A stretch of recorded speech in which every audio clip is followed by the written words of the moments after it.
안녕하세요. 오늘도 서연살롱을 찾아주셔서 감사합니다. 요즘 들어 인생은 정말 한 치 앞도 모르겠다는 생각이 들곤 해요. 인간은 누구나 알몸으로 태어나지만 어느 집안 누구의 자식으로 태어나느냐에 따라 180도 다른 인생을 살게 되는 걸 보니 말이에요. 그게 무슨 소리냐고요? 바로 저희 엄마 얘기예요. 엄마는 응당 자신이 받고 누려야 할 것들을 빼앗긴 채 살아오셨어요. 하나뿐의 자신의 혈육도 잃은 채 말이죠. 하지만 하늘이 무심치는 않았는지 다 포기하고 살려는 순간 인연의 끝이 다 눈물의 상봉을 이루었지 뭐예요.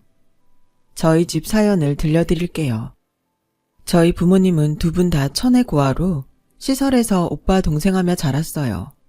시설에서 나온 후로도 서로를 의지하며 살다가 자연스레 정이 들어 결혼한 경우였죠. 혈육이 없어서 그랬는지 저희 부모님은 서로를 애틋하게 아끼며 사셨어요. 비록 생활은 공공했지만 자식들 앞에서 싸우거나 큰 소리 내는 일 한 번 없을 정도였죠. 부모님 사이가 좋다는 것 외에는 다른 집들과 다른 걸 모르고 살았어요. 그러다 유치원에 들어갈 무렵에서야 차이를 알게 되었죠. 엄마, 나는 할머니 없어? 할아버지는? 친구들은 설날에 시골 할머니 집에 간다는데 우린 왜 안 가? 나도 시골 할머니한테 가고 싶어. 철없는 딸의 말에 엄마는 난처한 표정을 지으셨어요. 그리곤 한참을 말없이 허공만 바라보셨어요. 비록 제가 어리긴 했지만 엄마의 그런 모습을 보고 내가 해서는 안 되는 말을 한 게 아닌가 생각하게 되었죠. 그래서 그날 이후로는 단 한 번도 친가 외가를 막론하고 조부모님에 대한 얘기는 꺼내지 않았어요. 저희 아빠는 전자제품을 만드는 공장에 다니고 있었는데 갑자기 회사가 부도가 나는 바람에 하루아침에 실직을 하게 되셨어요. 다행히 아빠를 좋게 보셨던 거래처 사장님 덕분에 대기업 가전제품 배달, 설치 일을 하게 되셨어요. 일이 고되긴 했지만 그만큼 수입은 좋아서 공장에 나가실 때보다 벌이는 더 좋았어요. 하지만 기계 도움 없이 몸으로 커다란 냉장고며 세탁기, 에어컨 같은 덩치 큰 기계를 날라야 했기 때문에 몸이 성할 날이 없었어요. 특히 여름에는 일을 마치고 집에 돌아오실 때면 출근할 때와 달리 얼굴이 홀쭉해 있곤 했죠. 게다가 더위 때문에 입맛도 사라져서 밥도 제대로 못 드시고 물만 찾았어요. 결국 그 일을 하면서 아빠는 허리와 무릎 관절에 이상이 생겼어요. 그러다 결국 제가 대학에 들어가던 무렵 일을 그만두게 되었죠. 엄마는 식당에서 서빙 일을 하셨는데 부지런하고 성실한 모습이 마음에 들었던 식당 사장님은 분점을 내줄 테니 장사를 해보라고 권유하셨고 그 덕분에 그간 모아둔 돈으로 저희 부모님은 식당을 차리게 되었어요. 아무리 사장님의 도움으로 재료상이며 레시피를 전수받았다고는 하지만 경기 불황으로 한 2년간은 적자를 면치 못했어요. 그래서 가게를 접어야 하나 고민을 하기도 했죠. 그래도 사람이 죽으란 법은 없었는지 유명인 SNS에 저희 가게 사진이 올라가서 그걸 보고 찾아온 손님들 덕분에 매상이 점점 올라갔어요. 그렇게 3년이 지나고는 그 골목에서 매출이 가장 높은 가게로 성장했어요. 저는 부모님이 맞벌이를 하시는 바람에 일찍부터 집안 살림이며 동생 건사하는 일을 도맡아 해야 했어요. 하지만 한 번도 그게 힘들다는 생각은 한 적은 없어요. 상황이 그러니 당연한 일로 받아들이고 살았으니까요. 대학에 들어간 이후에도 소개팅이니 연애 같은 건 꿈도 못 꾸고 살았어요. 강의가 끝나면 바로 집에 돌아와서 중학생인 동생을 챙겨야 했거든요. 그러다 가게 장사가 잘 되고 덕분에 동생이 학원을 다니게 되면서 저도 4학년쯤 돼서는 더 이상 집안일 때문에 뛰어다니지 않아도 되었어요. 그리고 난생 처음 소개팅도 하게 됐죠. 한창 취직 준비를 하던 때라 한사코 사양했지만 제 처지를 잘 아는 친구들이 졸업 전에 처음이자 마지막으로 한번 나가보라고 등 떠밀어서 나가게 됐어요.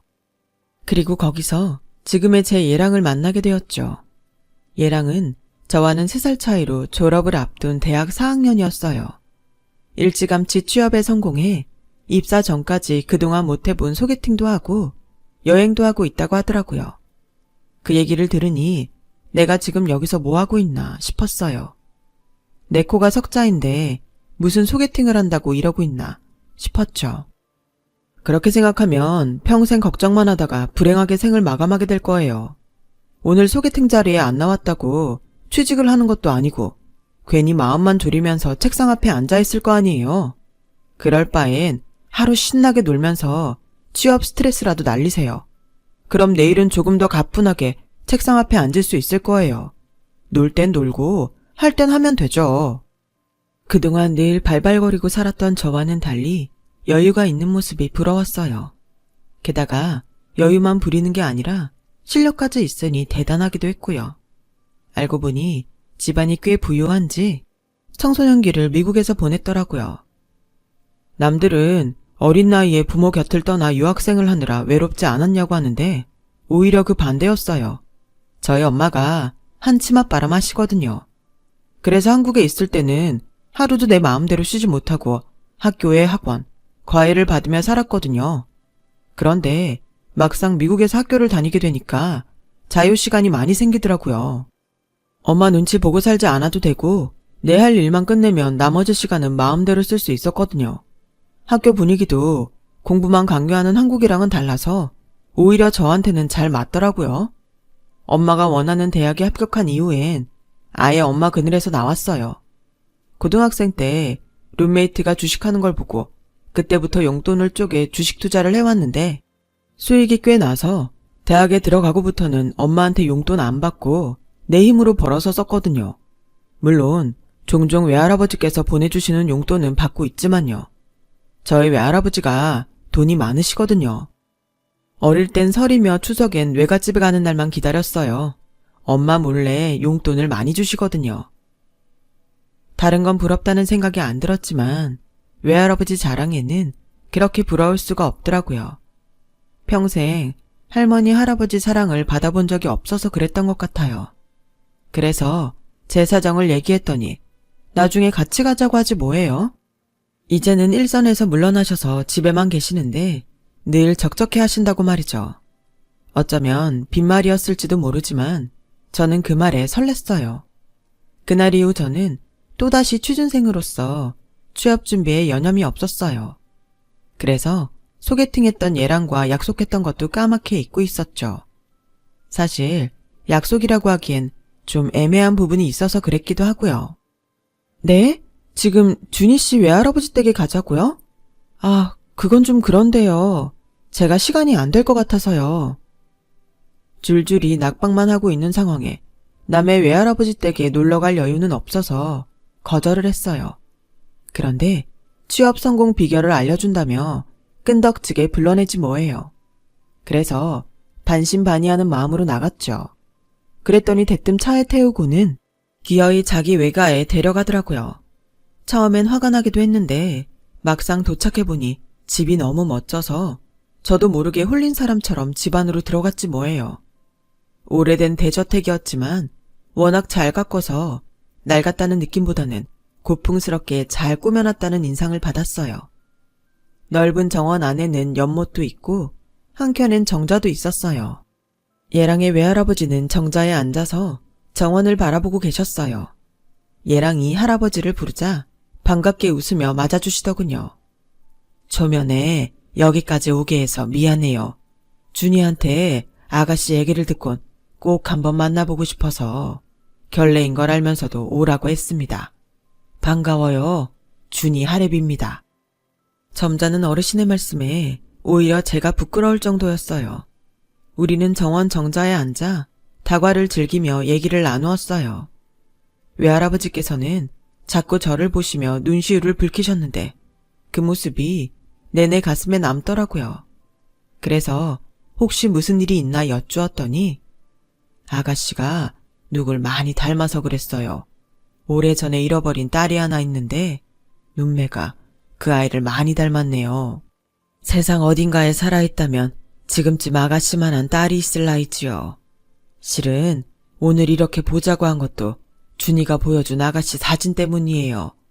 사진을 보니 딸아이 생각이 나서 꼭 한번 보고 싶었습니다. 소개팅하던 날 카페에서 오픈 기념으로 즉석 사진을 찍어주었는데 그 사진을 보신 것 같았어요. 잃어버린 딸이 얼마나 그리웠으면 닮은 사람만 봐도 눈시울이 붉어지실까 생각하니 제가 다 울컥하더라고요.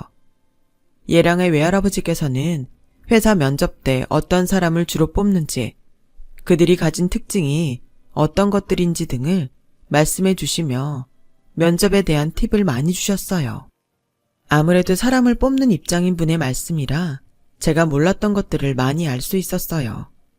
그리고 얼마 뒤 저는 취업에 성공해 꿈에 그리던 회사에 취직을 할 수 있었고 예랑과는 2년 연애 끝에 결혼을 앞두고 있어요.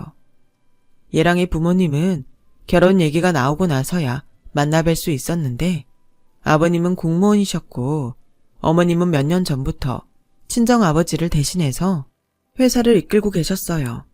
그래서 그런가 집안 분위기는 어머님이 주도해 나가고 있더라고요. 목소리도 카랑카랑하시고 인상부터가 성격이 강해 보여서 괜히 책 잡혔다간 뼈도 못 추릴 것 같다는 생각이 들었죠. 아니나 다를까 그 집에서 일하시는 도우미분들도 어머님을 꽤 어려워하는 눈치였어요.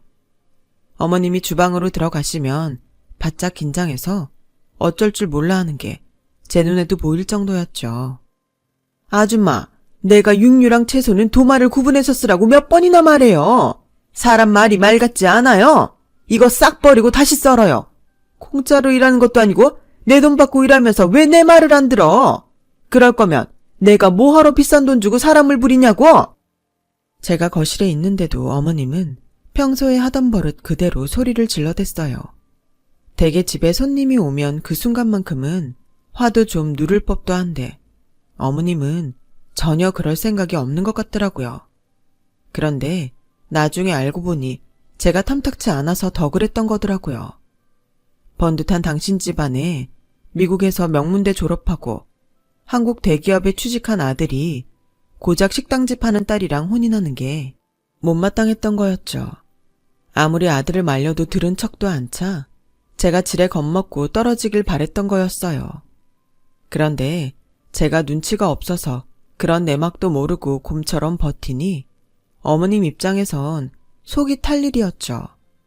거기다 어머님이 말도 안 되는 혼수를 요구하신 게 외할아버지 귀에 들어가는 바람에 어머님은 외가에 불려가서 호되게 야단을 맞아야 했고 그 일로 인해 혼수며 예단을 일절 요구할 수 없게 되었어요. 그래도 혼주는 시어머니인데 외할아버지가 왜 그런 일까지 관여하냐 하시겠지만 예랑의 집은 전부터 외할아버지 도움으로 살아와서 그게 당연한 분위기였던 거예요. 공무원인 아버님은 원래 외할아버지 회사의 직원이었는데 장인만 믿고 회사에서 차고를 치고 다니다 일을 안 외할아버지께서 쫓아내셨다더라고요. 어머님을 앞세워 회사를 차리겠다고 외할아버지께 자금을 빌리려 했지만 이마저도 거절당하고 결국에 절에 들어가 1년 동안 두문불출하고 공부한 끝에 구급 공무원이 된 거였어요. 외할아버지께서 제 밥벌이 하기 전에는 절대 집에 오지 말라고 하셨다더라고요. 남편이 밥벌이를 제대로 못하니 친정 도움에 기대 살았던 탓에 아직도 어머님은 친정아버지를 받들고 사세요. 그런 아버지께서 예비 손주 며느리 사랑이 지극한지라 어머님은 불만도 말 못하고 벙어리 냉가슴만 앓는 셈이죠. 할아버지께서 저를 예뻐해 주시니 저도 예랑의 외가에 자주 찾게 되더라고요. 물론 할아버님 댁에 상주 도우미가 있긴 하지만 그래도 걱정이 됐거든요. 그래서 특별한 일이 없어도 화과자를 사들고 할아버님을 뵈러 가곤 했어요. 그날도 바쁜 예랑 대신 제가 할아버님을 찾아뵙고 있었는데 도우미 아줌마가 창고 정리를 하고 계시더라고요. 여자 혼자 나르기 힘든 짐도 있어서 저도 따라 내려가 짐 정리를 도왔는데 거실에서 보았던 가족사진과 다른 가족사진 액자가 있지 뭐예요. 사실 이 애가 이 댁 진짜 딸이야. 7살 땐가 8살 땐가 암튼 학교에 들어가기 전이었는데 집 근처에서 놀고 있는 걸 누가 데려갔다지 뭐야. 사람을 써서 전국팔도를 싹 다 뒤졌는데 결국 못 찾고 시설에 있는 그 또래 아이를 입양한 거지 뭐. 아유, 나 좀 봐. 이 얘기 나주머니가 하지 말라고 했는데 주책을 떨었네. 저기 시어머니한텐 내가 이런 말 하더라고 절대 얘기하면 안 돼. 성질이 더러워서 날 가만 안 둘 거야. 내가 부탁 좀 할게. 겉으로 봐선 평생 부잣집 딸로 떵떵거리며 살아온 것 같던 어머님이 입양하였다니 좀 놀랍더라고요. 그래서 그렇게 외할아버지 말에 꼼짝도 못했던 건가 싶기도 했어요. 그런데 그보다 진짜 이 집 딸이라는 그 아이 얼굴이 어디서 많이 본 얼굴 같지 뭐예요. 그럴 리가 없는데 말이죠. 아무튼 그 일이 있고 얼마 지나지 않아 아빠가 회사로 전화를 했더라고요. 얼마나 화가 났는지 수화기 밖으로 아빠의 한숨소리가 들릴 정도였죠. 뭐? 어머님이 엄마를 불러다 일을 시켰다고? 아니 왜? 그걸 알면 내가 너한테 전화를 했겠니? 꼴랑 햄버거 하나 던져주고는 하루 종일 빨래며 청소, 거기다 자기가 입고 던져둔 속옷까지 손빨래 시켰다더라. 세상에 이게 말이나 될 일이냐? 그 집이 얼마나 대단한 집안인지는 몰라도 이게 사돈지간에 있을 수 있는 일이냐고. 순에 빠진 네 엄마는 혹여 내가 시댁에서 책 잡힐까봐 싫다는 말도 못하고 종처럼 그 집 일을 하고 왔나 모르지만 아빤 생각이 다르다. 네 엄마한테 그런 짓을 할 사람이면 며느리인 너한테 심하면 심했지. 절대 덜 할 사람 아니란 게 아빠 판단이야. 그러니 애초에 그런 집엔 안 들어가는 게 상책이란 소리다. 이 결혼 다시 생각하자. 아빤 이미 마음 정했으니까 너도 마음의 준비를 하는 게 좋을 거야. 난 다른 건 몰라도 내 아내한테 함부로 하는 인간은 못 참는다. 그게 남이든 뭐든 간에 말이야. 내가 정 이 아빠 말을 안 따르겠다면 식장에 너 혼자 들어가도록 하고 앞으로 내 얼굴 볼 생각 마. 폭풍처럼 울분을 쏟아낸 아빠는 그렇게 전화를 끊었어요. 수화기를 내려놓는 제 손이 파르르 떨리더라고요. 다른 사람도 아니고 세상에서 가장 어렵다는 사돈한테 그딴 막대먹은 짓을 하는 예비 시어머니 때문이었죠. 그래서 얘랑한테 전화해 따졌어요. 암튼 난 이번 일 꼭 사과 받아야겠어. 그러니까 자기가 어머님이랑 상의해서 어떻게 할 건지 정해. 세상에 어떻게 이럴 수가 있어? 일단 진정하고 내가 엄마랑 통화해본 다음에 다시 전화할게. 그렇게 전화를 끊은 얘랑은 이틀이 지나도록 연락이 없었어요. 그리곤 3일째 되던 날인 그 주 주말에 어머님이 저희 식당으로 찾아왔어요. 그런데 제 예상과는 다른 전개가 펼쳐졌지 뭐예요. 사과를 하러 온 줄 알았더니 오히려 사과를 받으러 왔더라고요. 이봐요. 대기망가뜨린 내 보정속옷 이거 어떻게 할 겁니까? 이거요? 프랑스제라 한국에선 구하지도 못하는 거예요. 귀한 남의 속옷을 망가뜨려 놓고 미안하다는 말을 못할 망정. 뭐요? 나보고 사과를 하라고? 내가 왜 사과를 합니까? 애초에 내가 뭘 했어요? 이거 비싼 거니까 세탁기 돌리지 말고 손으로 조물조물해서 빨라고 했어요? 안 했어요? 입 있으면 말해봐요. 아니, 이 사람이 지금 뭐 하는 짓이야? 댁이 뭔데 내 한 사람한테 빨래를 시켜요? 내 한 사람이 그 직신 뭡니까? 당신 몸종이에요. 그래놓고는 사과는 못할 망정 속옷이 어쩌고 어째? 에잇, 상종 못할 인간 같은 이라고. 당신 같은 인간 말종하곤 사돈 못 맺겠으니까 결혼은 없던 걸로 하고 당장 내 가게에서 나가요. 사람이 아무리 돈 좀 있다고 이러는 거 아닙니다. 당신 이러는 이유 모를 줄 알아요. 잘난 시어머니 유세 떨며 혼수며 예단 가지고 트집 잡고 싶은데 그거 못하게 돼서 화풀이 하는 거 아닙니까? 내 말이 틀려요? 대기 아주 잘하시네요. 애초에 나는 이런 집구석이랑은 사돈은커녕 어울리고 싶지도 않았어요. 없으면 없는 대로 비슷한 수준이랑 만나 결혼할 것이지 어디 내 아들을 넘봐. 쥐뿔도 없는 것들이 욕심은 많아선 몸뚱아리 하나 비비고 들어와 그 재산을 다 먹으려고? 어림없지. 암튼 이 집에서 먼저 파나져 간 거니까 나중에 딴소리 마세요. 이왕 결혼도 모르는 판이니까 내가 보정속옷 값은 안 받겠습니다. 없이 사는 사람들한테 이 정도의 아량은 베푸는 게 사회 지도층으로서의 노블레스 오블리주 아니겠어요? 예비 시어머니는 끝까지 꼴값을 떨며 자기 멋대로 짓거리곤 가려고 했어요. 잠깐만요. 그 전에 깜빡하신 게 있는 것 같은데요. 저희 엄마한테 사과하셔야죠. 저희는 사과 꼭 받아야겠어요. 사과는 무슨? 우리 집 일 좀 한 게 그렇게 억울한 모양인데. 알았다. 그리고는 지갑을 열어 5만 원짜리를 꺼내 내밀었어요. 5시간 일했으니까 5만 원인데 거기서 햄버거 값 5,600원 빼면 44,400원이네. 5,600원 거슬러 다오. 기가 막혀서 정말. 그 꼴을 보고 있던 아빠는 5만 원짜리를 예비 시어머니 얼굴에 집어 던지곤 소리쳤어요. 이거 들고 당장 여기서 나가. 안 그럼 영업방해로 고소할 테니까. 그러자 예비 시어머니는 5만 원짜리를 주워 들곤 쌩하니 가게를 나갔어요. 기가 막혀서 말은 안 나왔지만 내심 다행이란 생각이 들더군요. 아빠 말대로 파혼 안 했으면 평생 저런 사람을 시어머니로 모시고 살아야 했을 걸 생각하니 아찔했거든요. 그날 밤 얘랑은 소식을 듣고 우리 집에 찾아왔지만 아빠는 문도 열어주지 않고 돌려보냈어요. 다시는 연락하지 말라는 말과 함께요. 이후 얘랑과는 밖에서 따로 만나 상황을 정리했어요. 다행히 아직 예식장도 정하지 않은 상태라서 양가 모두 손해를 볼 일은 없었죠. 시간이 흘러 저는 또다시 결혼을 앞둔 상황이 되었어요. 전남친과 헤어지고 1년쯤 지났을 무렵 아빠 지인분의 주선으로 선을 봤는데 그때 만난 사람이 마음도 잘 통하고 집안도 저희랑 비슷한 형편이라서 편하게 1년 반 정도 사귀다 이번에 결혼을 하게 된 거예요. 한 번의 실패를 이미 경험한 터라 시부모님 자리를 좀 더 유심히 보게 되었죠. 다행히 두 분 다 성격이 유한 분들이라 안심이 되었어요. 제 결혼을 앞두고 부모님은 가게 근처로 이사를 하게 되셨어요. 동생이 지방도시에 취직을 하면서 독립을 한 바람에 두 분이 살기 편한 곳으로 이사를 결심한 거였죠. 포장 이사를 시켜서 따로 짐을 나를 필요는 없었지만 오랜 시간 살았던 집이라 창고에 정리해야 할 물건들이 많았어요.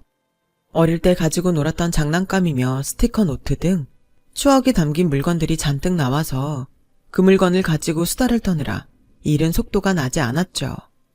그런데 그 안에서 엄마 아빠가 시설에서 지내던 시절 찍은 사진이 나온 거예요. 저는 처음 보는 사진이었죠. 부모님께는 아픈 시절인지라 사진도 꽁꽁 숨겨둔 채 살았거든요. 그런데 낡은 사진 속 엄마를 본 순간 왠지 어디서 본 듯한 기분이 들더라고요. 가만히 떠올려 보니 전에 사귀던 남자의 외할아버지 집에서 봤던 사진이었어요. 잃어버린 친딸과 함께 찍은 거라던 바로 그 가족 사진이요. 안 좋은 일로 헤어진 터라 확인을 하자고 연락을 할 수가 없어서 그냥 넘길까 했는데 엄마가 그러시는 거예요. 네 결혼식 날짜가 다가와서 그런가 요즘 들어 내 친부모님에 대한 생각이 더 나는 것 같아. 내 부모님은 어떤 분이었을까 하고 무슨 일이 있었는지 시설에 들어가기 전에 있었던 일이 기억이 안 나거든. 그래서 부모님에 대한 기억도 없어. 얼굴만이라도 떠오르면 좋으련만 떠올릴 얼굴조차 기억이 안 나네. 엄마, 외할아버지 할머니가 그렇게 보고 싶어? 그걸 말이라고 하니?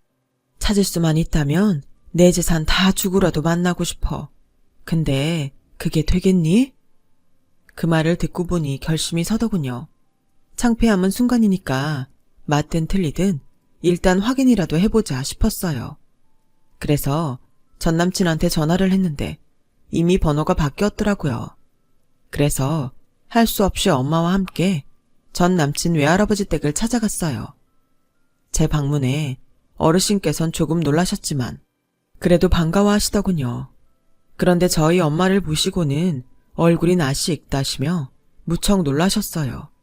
그래서 어렵게 전에 보았던 가족사진 얘기를 꺼내곤 저희 엄마 사진도 보여드렸어요. 엄마가 13살 전후로 시설에 맡겨졌다는 사실도 함께요. 그랬더니 눈시울을 붉히시며 도우미 아줌마를 시켜 지하실에서 액자를 들고 오라고 하시더군요. 아주머니께서 액자를 가지고 오는 그 짧은 시간 동안 엄마는 손이 바들바들 떨릴 정도로 초조하게 기다리셨죠. 그건 어르신도 마찬가지였어요. 그리고 드디어 액자를 보게 된 순간 엄마는 하염없이 눈물을 흘렸어요. 어르신과 엄마는 서로 부녀지간임을 느끼는 것 같았지만 사진만으론 정확한 결과를 알 수 없어서 유전자 검사를 받기로 하곤 집으로 돌아왔어요. 할아버지를 통해 사건의 전말을 들은 전남친의 엄마는 득달같이 달려와선 어림도 없는 소리 말라고 당장 헛짓거리 그만두라고 폐악질을 버리고 갔지만 그런다고 검사를 막을 수는 없었죠. 그리고 드디어 검사 결과가 나오자 전남친의 엄마와 저희 엄마의 인생이 순식간에 뒤바뀌고 말았어요. 엄마와 할아버지의 부녀관계가 99.98% 확실하다는 결과가 나왔거든요. 그러자 전 남친 엄마는 혹여 붙인 재산을 저희 엄마한테 빼앗길까 겁이 났는지 안절부절 못하게 되었죠 뭐. 제 파혼 사유가 전 남친 엄마가 저희 엄마한테 벌인 폐악질 때문임을 알고 계신 할아버지는 바로 변호사를 불러 당신이 가지고 있던 회사 지분을 저희 엄마한테 넘기셨어요. 그리곤 따로 자리를 만들어 그간 있었던 일에 대해 저희 엄마한테 사과를 하라고 하셨어요.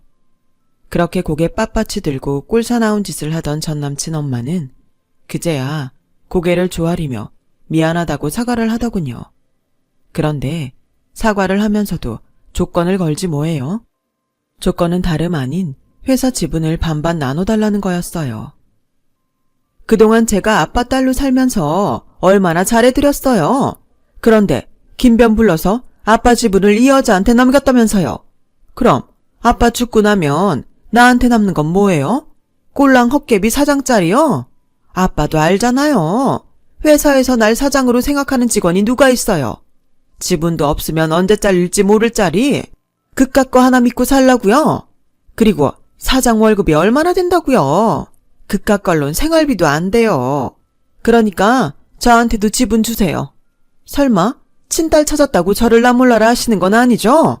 부모라면 자식 부양에 의무가 있는 거라고요. 바락바락 성질을 내며 지분 내놓으라고 협박을 하는데 정말 가관이었어요. 친딸이라서 내 지분을 내준 게 아니다. 그간에 내 꼴을 보고 내린 결정이야. 회사가 네 통장이니? 돈 필요할 때마다 돈 빼다 쓰게. 네가 언제 회사에 관심은 있었니? 그저 돈만 빼갈 줄 알았지. 애초에 난 널 사장감으로 생각 안 했다. 준이가 성장할 때까지 자리 지키라고 앉힌 거였지. 근데 그나마도 싫다면 알겠다. 사장 그만해라. 그 자리엔 전문 경영인을 앉힐 테니. 그리고 그동안 네가 나 몰래 회사 돈에 손댄 거 알고 있다. 그거 회수하지 않는 것만으로도 고맙게 생각해. 남이었다면 어림도 없는 일이다. 알겠냐? 대신 그건 내가 너한테 주는 유산이다 생각해라. 더는 욕심내지 말고. 결국 전 남친의 엄마는 사장 자리에서도 내려오게 되었어요. 할아버지 옆자리도 저희 엄마한테 뺏기고 말았고요. 저희 부모님이 할아버지 댁으로 들어가 살기로 했거든요. 이제 연세도 많이 드셔서 언제 어떻게 될지 모르는 상황이라 한순간이라도 더 같이 살고 싶으셨던 거죠. 너무도 늦게 만난 두 분이 오래오래 부녀간의 정을 나누며 사시길 바랄 뿐입니다. 잃어버린 시간이 아쉽지 않도록 말이죠. 사람 일 정말 한치도 모르는데 돈 좀 몇 푼 있다고 다른 사람 무시하는 꼴이 영 추잡하더니 주는 대로 받고 살겠죠 뭐.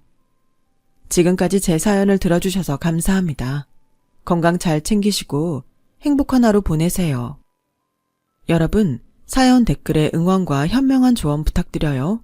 좋아요와 구독은 저에게 큰 힘이 됩니다. 오늘도 좋은 일 가득하세요.